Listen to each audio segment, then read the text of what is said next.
অসমবাসীৰ বাবে আমাৰ বাবে এটা অত্যন্ত সৌভাগ্যৰ দিন। যথেষ্ট মই আৱেগিকো হৈ পৰিছো। আমি সকলোৱে জানো মহাপুৰুষ শ্ৰীমন্ত শংকৰদেৱৰ তত্বাৱধানত মথুৰা দাস বুঢ়াআতা আৰু সকলো সেই সময়ৰ তেখেতৰ শিষ্যসকলে লগ লাগি বৃন্দাবনী বস্ত্ৰখন প্ৰস্তুত কৰিছিলে।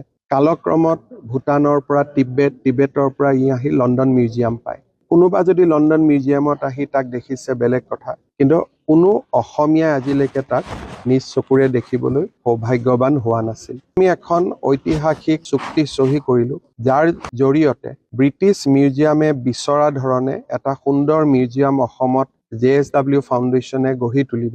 JSW ফাউণ্ডেশ্যন জিন্দাল গ্ৰুপৰ তেখেতসকলৰ মাতৃ সাবিত্ৰী জিন্দাল অসমৰ তিনিচুকীয়াৰ ছোৱালী আছিলে। তেওঁলোকে এটা সুন্দৰ মিউজিয়াম বনাব গুৱাহাটীত। ব্ৰিটিছ মিউজিয়ামে তাক পৰীক্ষা কৰিব আৰু যেতিয়া তেওঁলোকে দেখিব যে এই মিউজিয়ামটোত আমি same temperature, same humidity, same lighting আমি ৰাখিব পাৰিম বৃন্দাবনী বস্ত্ৰখন, যাতে ই ফ্ৰেজাইল হৈ নাযায়, বেয়া হৈ নাযায়, তেতিয়া তেওঁলোকে আমাক বস্ত্ৰখন আনিবলৈ অনুমতি দিব।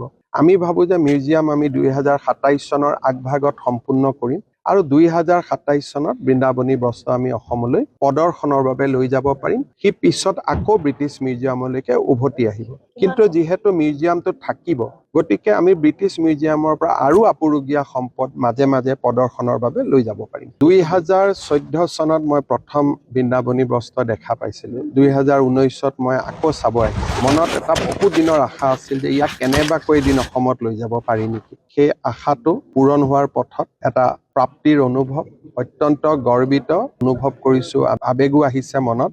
আৰু অসমত মই নিশ্চিত যে এই বৃন্দাবনী বস্ত্ৰখন দেখাৰ পিছত অসমৰ মানুহেও মহাপুৰুষ শ্ৰীমন্ত শংকৰদেৱক আকৌ এবাৰ নতুনকৈ নিজৰ হৃদয়ত স্থাপন কৰিব। তেখেতক আমি জানো কীৰ্তনৰ মাজেৰে, গুণমালাৰ জৰিয়তে জানো, নৱ বৈষ্ণৱ ধৰ্মৰ জৰিয়তে জানো, সত্ৰৰ জৰিয়তে, ভাওনাৰ জৰিয়তে। বৃন্দাবনী বস্ত্ৰৰ পৰাও বা বৃন্দাবনী বস্ত্ৰৰ বিষয়েও আমাৰ নৱ প্ৰজন্মই মহাপুৰুষ শ্ৰীমন্ত শংকৰদেৱক বুজি উঠিব।